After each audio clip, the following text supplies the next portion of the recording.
The mind is very important, and that's why I think it's so important to encourage young students, let them know they have the potential. And yes, they will make mistakes along the way, but they should never write themselves off so that they don't even have the opportunity to go forward. Just because my sweet spot was STEM education, that doesn't mean that I stop there, because now, on purpose, I challenge myself to do different things just so that I can learn and grow as a person. Isn't that what life is all about? You only have one life. So are you going to sit there and wait for opportunity to come to you, or are you going to kick those doors down? And this is a great opportunity for us educators to transition from content teaching to reaching our students, right? Correct. Because now the content teaching is going to be taken care of for us. So this means we have ample of space and time to reach students, to connect with them, to teach them other skills. Welcome to Edu Leaders Speak, the podcast where trailblazers in education share their insights and innovations.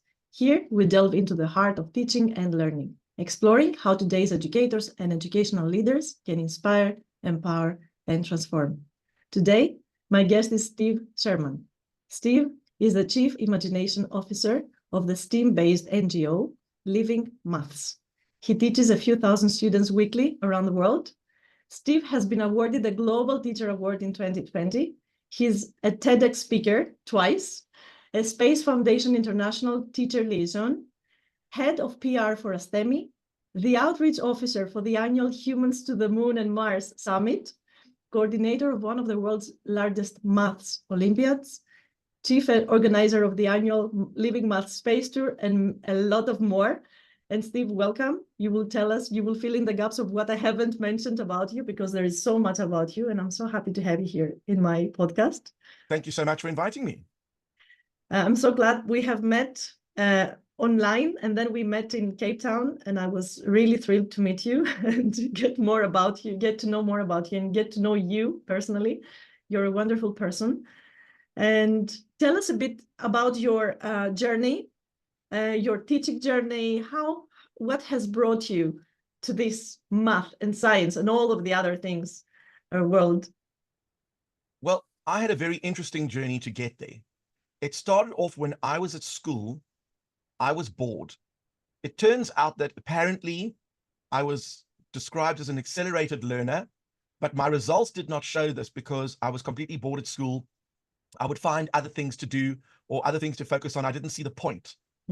And I was told to drop maths and science at school and rather take up something like typing, because that would certainly put me in the right direction.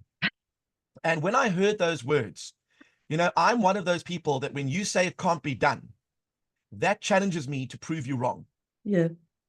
But many students believed what they were told, and they went off and dropped the maths and science and did typing because they allowed someone else to define who they could be.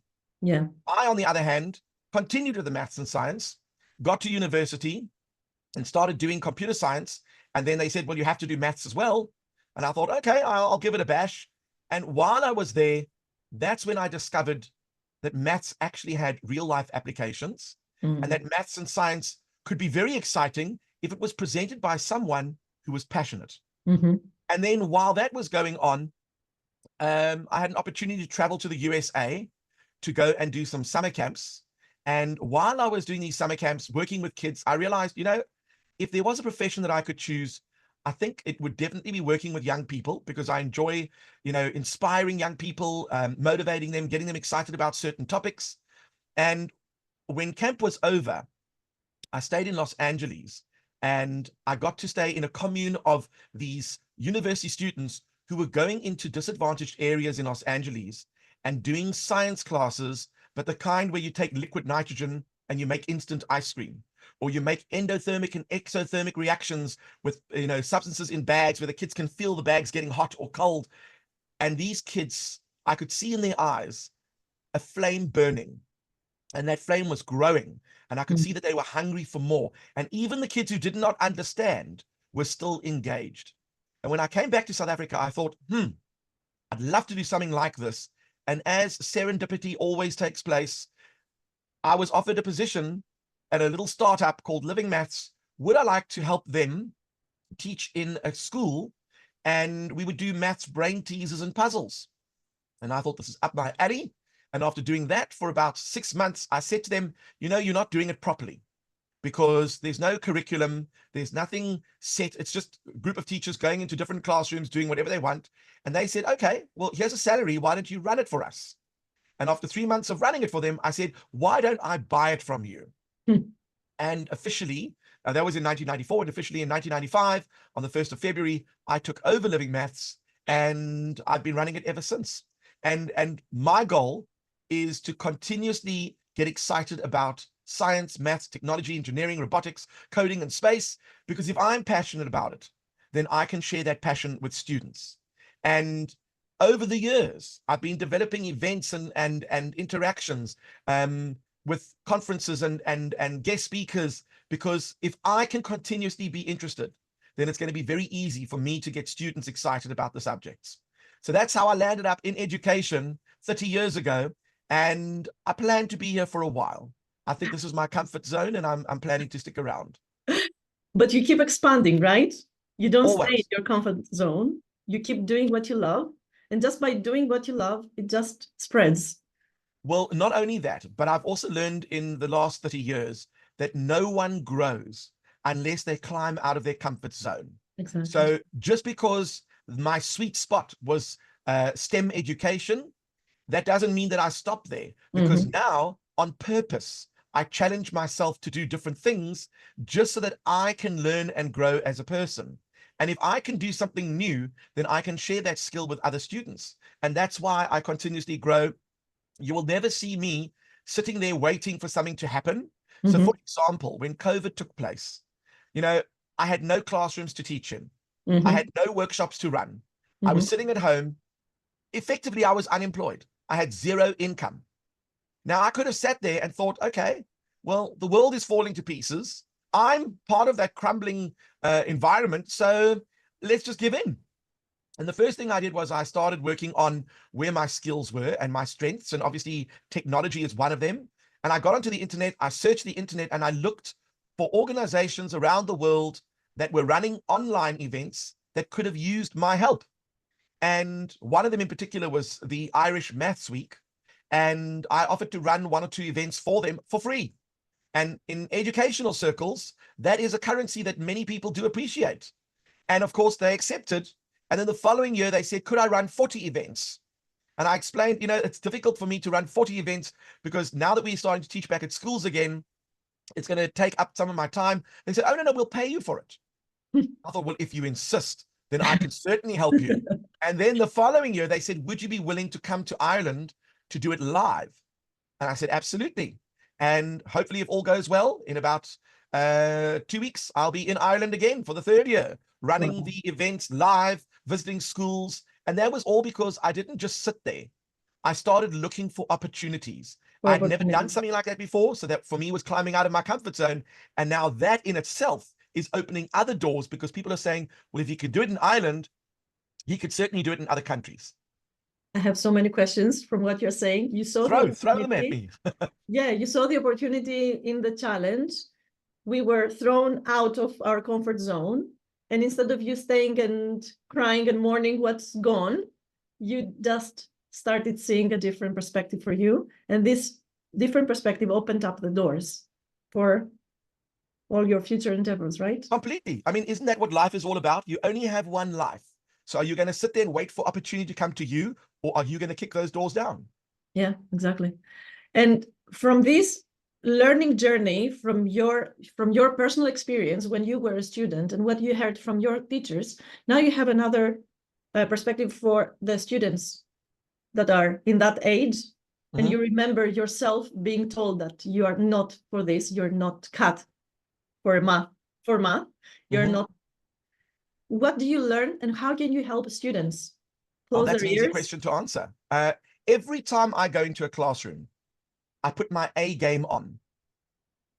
They don't have to know that I'm feeling sick.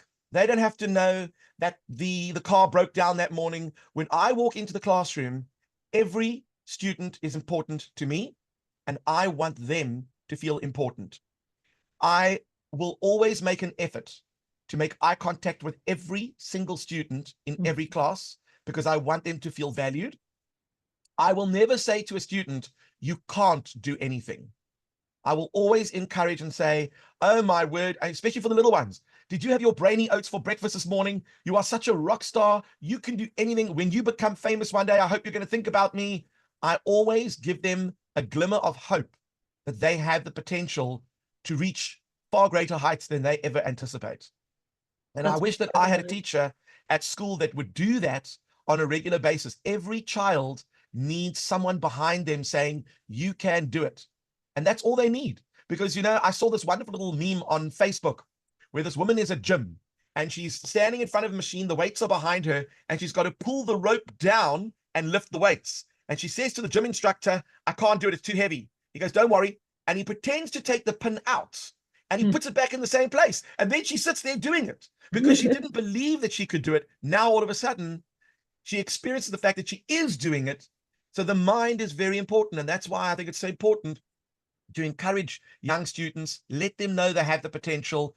And yes, they will make mistakes along the way, but they should never write themselves off so that they don't even have the opportunity to go forward. And back then, when you were a student and you were told all these things, you had to figure it out on your own. There was nobody there to tell you, no, they're lying. Like, that's a lie.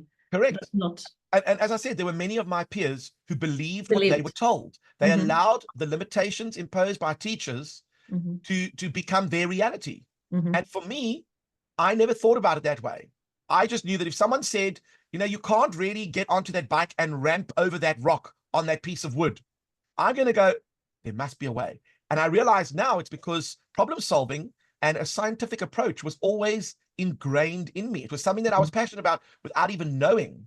And if I look back to some of the teachers that I had at school, not all the teachers were like this one teacher who said you shouldn't do it. Some of those teachers, in fact, we had one teacher in particular, a science teacher. He would get into such trouble because he would blow stuff up in class. He would set things on fire. He would make water where you combine hydrogen and oxygen and you put a burner just underneath it. And when the two gases combine, there is a huge reaction and it's a loud bang. And windows will wobble if you have a large enough sample to make 2 or 3 drops of water. But let me tell you, those kinds of experiments still stick with me today because the kids in those classrooms never forgot the science. It was hands-on. They got to experience the science. And I would like to think that mathematics could be the same. And so can all the other sciences. You can make lessons engaging if they get hands-on, hands dirty, and they get to interact with the subject. Amazing.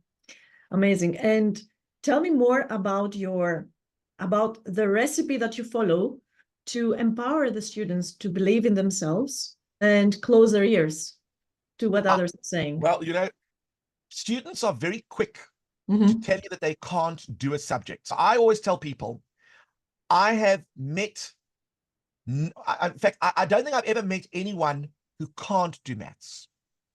But I've met many people who tell me that they can't do maths. And if you tell me that you can't do maths, you are one of the hardest people to convince. So it's learning to break down those preconceived ideas and those negative attitudes. And the way you need to do that is to start off with simple situations. When a student achieves success, it feels good. And then you build them onto the next level. And when they achieve success, they go, actually, this is not so bad. So many students, unfortunately, because they've switched off and said, I can't do maths, when they reach the next section, because they've already switched off from the first one, you can't build on something without a foundation. So it's about identifying which areas they don't understand, but making them feel like it's not a problem if they ask me for help. So if you said to me, for example, and this is something that I do with my students, I ask them, do any of you know the 9 times table? And some of them say, no, we don't. And I say, well, is it possible that I could teach you the 9 times table in under a minute? And they go, no, it's not possible because we've been at school for 12 years and we don't know the 9 times table. And then I teach them the old trick with the fingers. You know the trick with the fingers? Yeah. So you've got 1, 2, 3, 4, 5, 6, 7, 8, 9, and 10. And of course, if, for example, you say 9 times 7, you find finger number 7, which is this finger over here, you put it down, And how many fingers do you have on the left of it? You have 6 fingers, and on the right you have 3. So the answer is 63.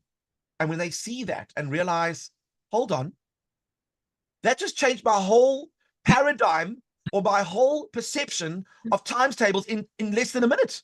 You mean, can you do tricks with other times tables? And now what I've done is I've taken that person and I've helped them knock down that barrier and given them an opportunity to say, there might be more out there. So my simple recipe is start off, build them up, but don't just build up the concept or the knowledge, build the person up.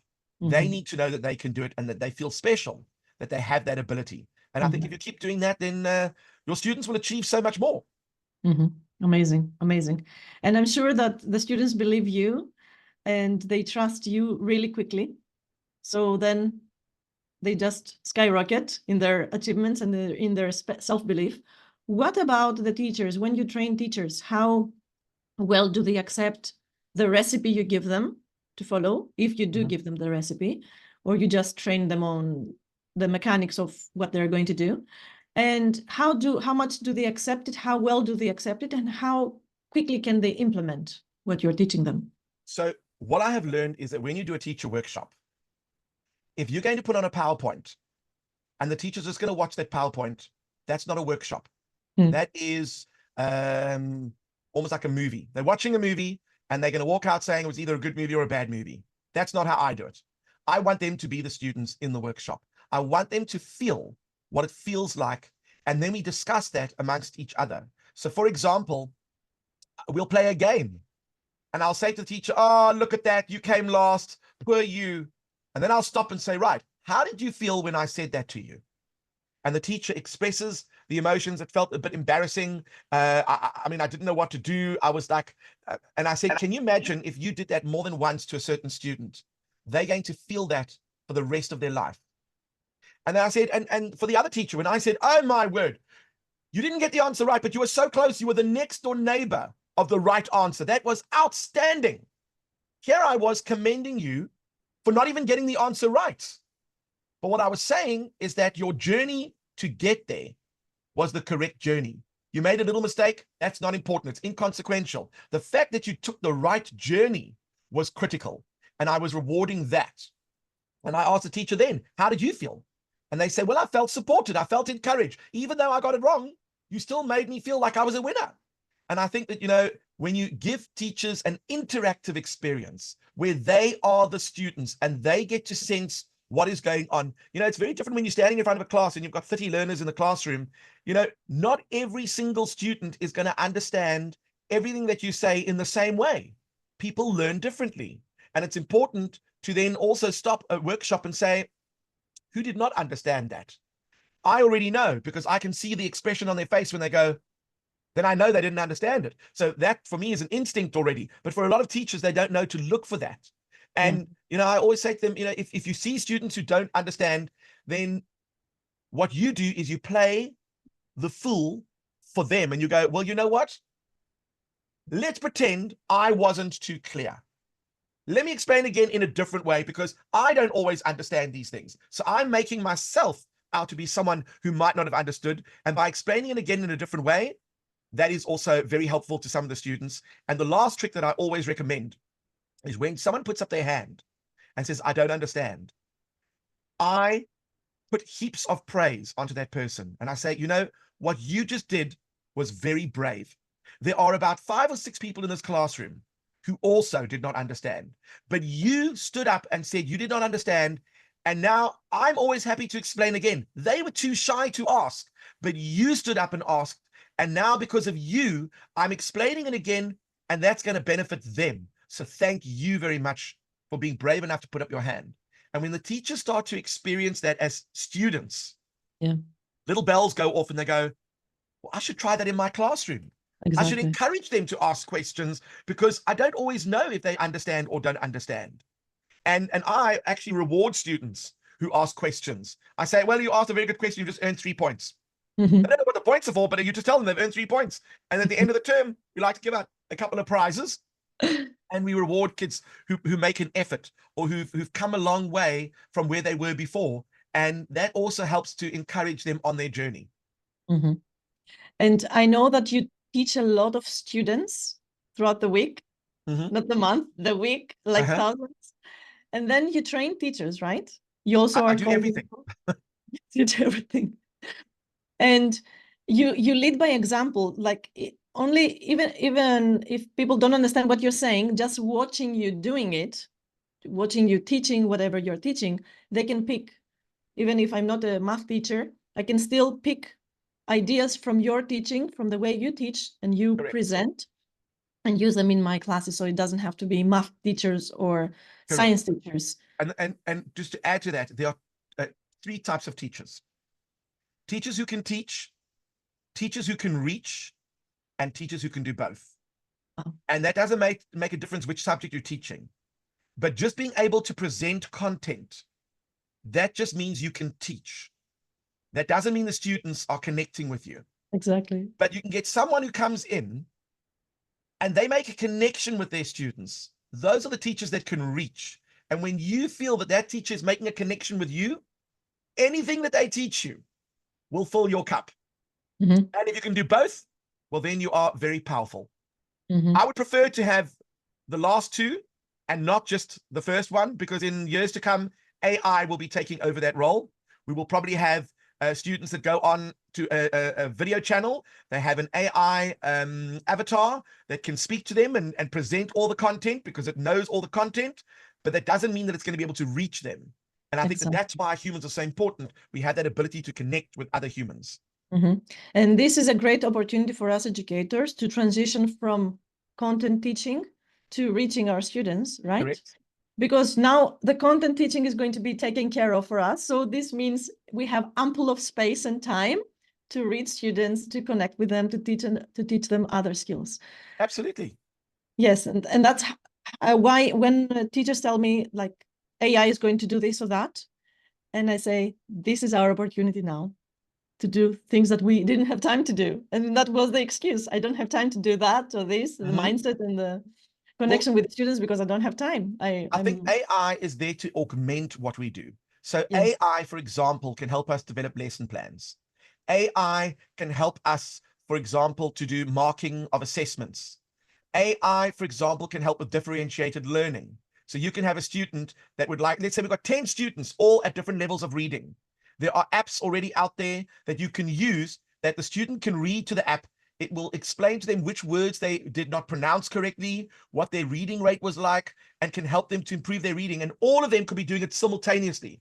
Mm-hmm. What that does is it frees up the teacher's time to go and make those connections with students, to encourage them, to be the support that those students need. And I think that, AI will never replace educators because there's certain things that AI cannot do. That's that human touch where we do reach. But I can assure you that if you use AI effectively, it's certainly going to enhance your teaching and free up a lot of your time. Yeah. Yeah. Beautiful. And from all those trainings you do to teachers, I'm really interested in that. Mm-hmm. What stands out? Do you see resistance? Do you see people rejecting what you're doing? Or do you see like how long does it take you to reach them? That's my favorite aspect of teacher workshops. When you go in, 9 times out of 10, those teachers are there for professional development, or it's there for the whole school has decided that on this particular day, all the teachers are going, and it's a grudge visit. They're not coming because they are choosing to be there. Yes. They're coming because they are forced to be there. So if I'm going to be running a session and they are not going to enjoy it, it's not going to be of great value to them. So one of the things I've learned is that whenever you do any engagement with teachers, just assume that none of them wanted to be there. So make it fun. Mm-hmm. And once you make it fun in the beginning and you break the ice, all of a sudden the teachers become the students and they become interested in what you are presenting. So I can give you a practical example. If it was, let's say, 30 teachers from one school, they already know each other, I would probably want to do a fun quiz. I want them to play a quiz and I will throw in different questions over the different subject disciplines. And I want them to interact, but they're going to have to form teams. And once I get them interacting and playing the game, then all of a sudden, I do the quiz again, but this time I put it in game mode. So it's only 3 minutes or 5 minutes long. The same questions keep coming up, but now that they know the answers, every time you get 3 correct in a row, the game allows you to collect gold or silver, whatever it is. And by the time they are finished, they've had a lot of fun. But what is interesting is that I can ask all the questions and all the teachers know the answers. What they did was they just had fun, but they just had a jaw-dropping moment when they realized they now know all the answers to all those questions about stuff that they didn't even know before. Hold on, I could use this in my classroom. This would be a great way to get the kids to learn and realization sets in instantly when they realize that if you have fun and you engage with the content, you could use these tools with your students. So it's not always about me teaching teachers. I want them to be the students. So I need to make them feel like they are the students, because those students don't always want to be there either.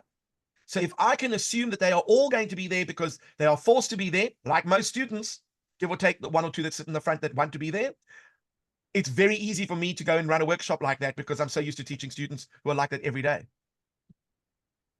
Amazing. Amazing.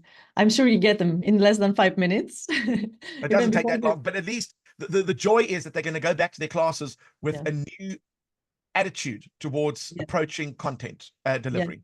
Because you model what you teach, first Correct. of all. Correct. Yeah. And how many teachers actually go and do professional development where they choose to do it? Teachers are saying, listen, I do so much marking. I finished school so late, and now you want me to go give up my weekend to go to one of those stinking workshops? Forget it. I'm being forced to go. But that's not fair.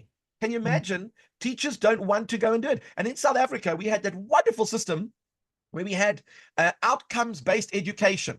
They looked at what happened around the world and decided we're switching over our current educational system to outcomes-based education. This is a whole philosophy over the entire education department around the country.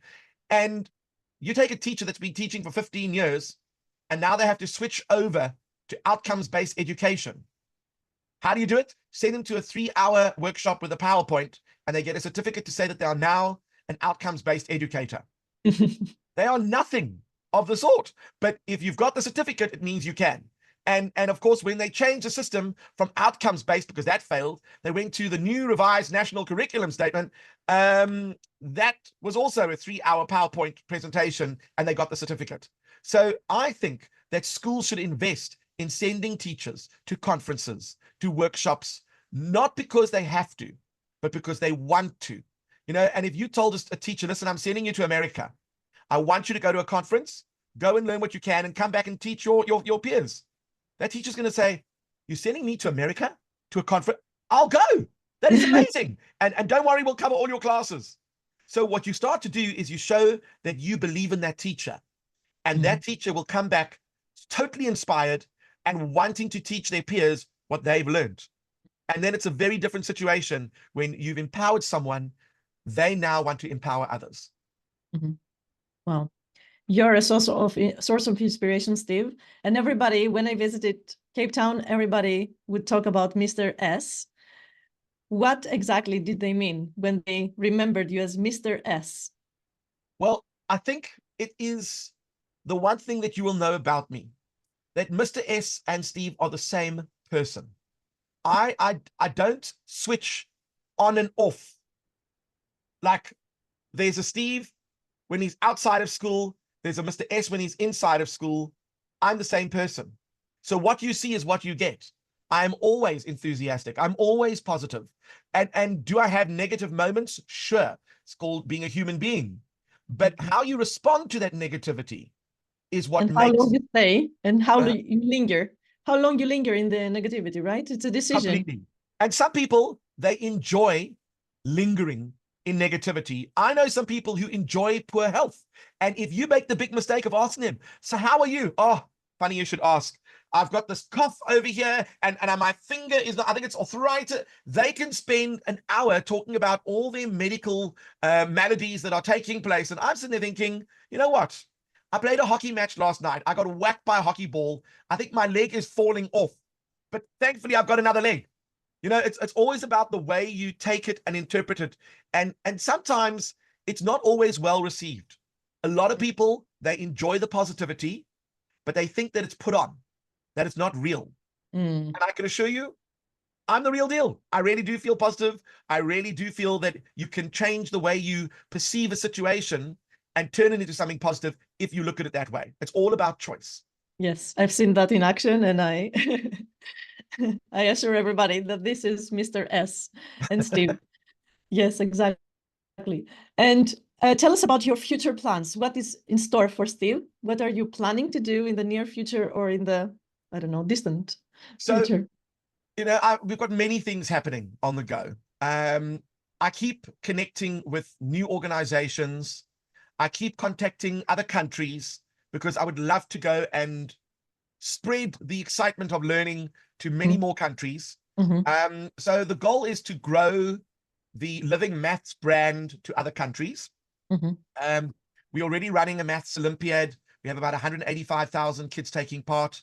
But ironically, I'm also running a very similar Olympiad in Ireland for Maths Week, and we have 80,000 kids over there. And I've just taken over running the Kangaroo Maths Olympiad in Ireland, and I'm not even based in Ireland. It's because I've got experience running the largest maths competition in Ireland. They gave me the opportunity to run the event, and it's busy running at the moment, and it ends on the 4th of October. So, I want to continuously do exciting things. I like going to conferences, but I don't go to the conferences for the workshops. I go for the networking. Because when you bring 50,000 like-minded people together, the value of connecting. I was just thinking now, when I was at ISTE in July of this year, I went to not one workshop, and there must have been about 300 every single day. Not one workshop, but I met 30 educators. And out of those 30, already 5 of them I'm doing constructive work with, and a couple of them I'm hopefully going to have in Cape Town next year. And these are people who are leaders in their field in EdTech. And I think that, you've got to keep opening your horizon. You've got to keep visiting conferences. You've got to keep going to, they're going to have a workshop and it's something that interests you, go. If it's something that you've never learned about before, go, because this is how you expand your horizons. If you're just going to be a teacher and only teach one subject for 20 years, unfortunately, the world around us is changing.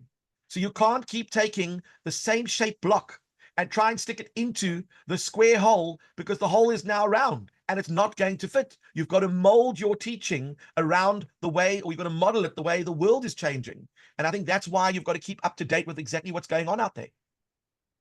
Powerful, powerful. I just hope half of the people who listen to this podcast take your advice, and this is going to be a huge win, even if half of the people take your advice. And what's your final advice for a young one? Like, if there are any 15-year-olds who are listening to this podcast, what is your advice for them? So, as a parent and someone who is very excited about STEM, you would want your 2 kids to follow in the STEM career. But it turns out that my oldest, who just finished high school, got 7 A's, she's doing psychology. Now, some parents would say, listen, you could be doing engineering, you could be doing medicine, you could be doing a BSc. There's so much you could be doing. Why would you be choosing psychology? And you know what? I don't want to be the parent that tries to get my kids to do what I never had the chance to do. I want my child or children to be happy. I want them to study what interests them, because if you do what interests you, that is certainly going to make you happier in your career. And I can assure you that when you are happy in your career and you are interested in what you do, you will be successful. Too many people study a degree and then do not even pursue anything in that degree. They change course completely because they realize that's not what they actually want to do. So I tell young people, if there are subjects that interest you, follow that. That's the path you should follow. If it's not mathematical, it's not mathematical. If it is mathematical, great, then we win another victory. But here's the thing: follow and pursue what interests you, and don't be afraid to ask questions. Do not be afraid to make mistakes. Some of the world's best inventions, some of the world's greatest discoveries were made because of mistakes. And I tell my students regularly, I make mistakes. And if you make a mistake, I do not have a single issue with that at all. I do not get upset about it, and neither should you, because mistakes help us to identify where we need to go. And there is this famous discussion. Thomas Edison was being interviewed by a reporter. And the reporter said to him, "So, Mr. Edison, you invented the light bulb." And he said, "I did indeed." And he said, "And how does it feel to have failed 1,000 times?" Which is true. He failed 1,000 times to make the light bulb. And Thomas Edison could have said that, well, failure is an important part of the process, whatever. But his response was, for me, empirical to the attitude that I adopt today. And that is, he said, "I did not fail 1,000 times. I successfully found 1,000 ways on how not to make the light bulb." And I think that every time you make a mistake, if you can see where that mistake is and why it's not working, you have learned something and you have grown. So the more mistakes you make, the more you grow. I get students who get 100% on all their assignments. They've never, ever experienced a mistake before. So when I throw in a question to completely throw them off guard, they come back to me and some are in tears. "I've never, ever got one wrong. Why is this wrong?" And I said to them, it's okay if you don't get it right. You really, it's just one question. But you see, they are so used to getting everything right that they can't forgive themselves. Teachers do not train students that making mistakes is an important part of the process. Yeah. And there are so many students who can't forgive themselves for making mistakes. They're very hard on themselves.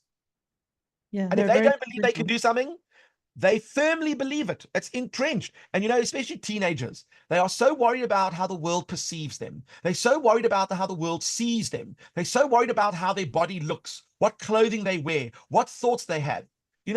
Teenage years are the years where you do make those mistakes. That's where you discover things that you do and don't like. So you know what? You need to learn that, and I think this is where teachers come in, that not everything is for marks. Not everything has to be perfect. I just want to see that they are making an effort. And if they make a mistake, I tell them, "You are so close to the right answer. Just adjust this or just adjust that." But I don't tell them, "No, it's wrong. Go back, fix it." I want them to know that their journey counts just as much as the destination. Yeah. I think this is your superpower, Mr. S, not the math and the science. I think your superpower is the mindset change and the perspective you give to your trainees, your students or student teachers. And this stems from your origin story. You trained yourself, your mind, to see a different perspective, not believe your teachers, and now this is what you're teaching through math and science. Absolutely. But I didn't want to be a teacher that tells a student what their limits are. I want to be the opposite. I want to be a teacher to give students the perception that they have potential to do anything. Yeah, powerful. Thank you so much for this, Steve. And now for this final part of my podcast, I play a game with my guests. I love it. So I have these books with me, and I want you to choose one of the books. I don't know if you can see all of them. Let's see. If you Let's cannot try the High Performance Habits. Let's try that one. Okay. This one. Yeah. From Brendan Broussard. And now give me one page. Page 132. 132. 32. And yes, and one line. Line 6. Okay. So there is, I don't think I can show it, but there is first a Venn diagram, and then line 6. Conversely, have you noticed? So I'm going to read these line 6 or 7th to make a sentence, and then we're going to discuss how this resonates. Okay. Okay. Conversely, have you noticed how good you feel when you're being a good person and following through on what you say and desire? Those feelings of being frustrated or happy with your performance are what I mean by internal forces. Well, that's exactly what we've been talking about this entire time.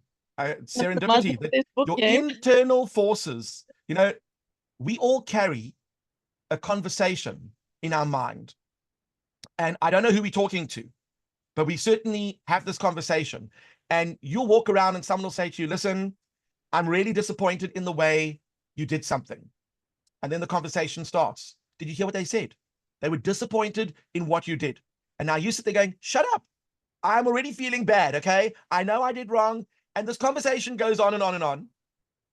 But you are the one that controls the conversation. Exactly. So what you do is you say, hold on. Someone was not happy. I don't want to feel bad about it. So I want to change that situation. I go up to the person and I say to them, I apologize. I will do better.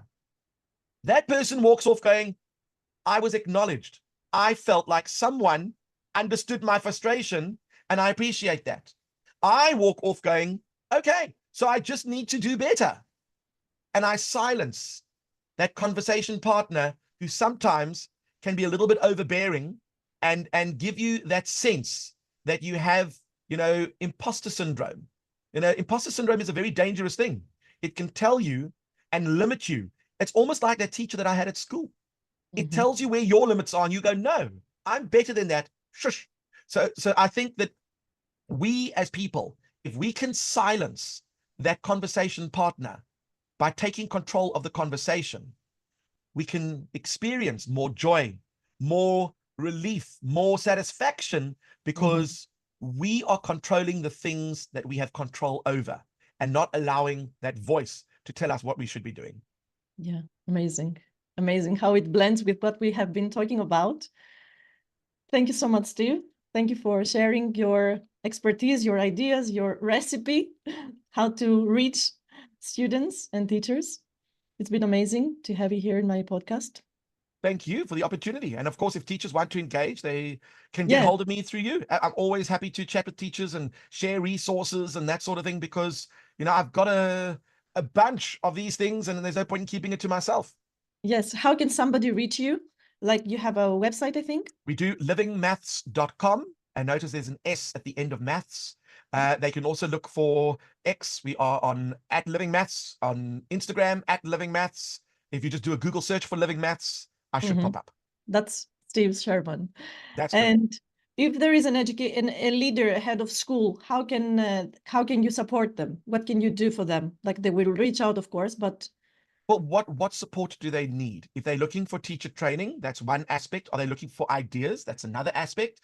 Are they looking for an event? That's another. I mean, there are different things that you can do, and sometimes they just need guidance and maybe to be put in touch with people that can assist them. I'm happy to do all of those things. Yes. So you're happy to support them in any way? Of course. Great. Thanks, and hopefully Steve. I get to come to Greece and do it in person. Yes, you should. Yes, we will arrange that. Wonderful. Yeah. Thank you, Steve. I'm so grateful for this conversation. Thank you so much. Thank you.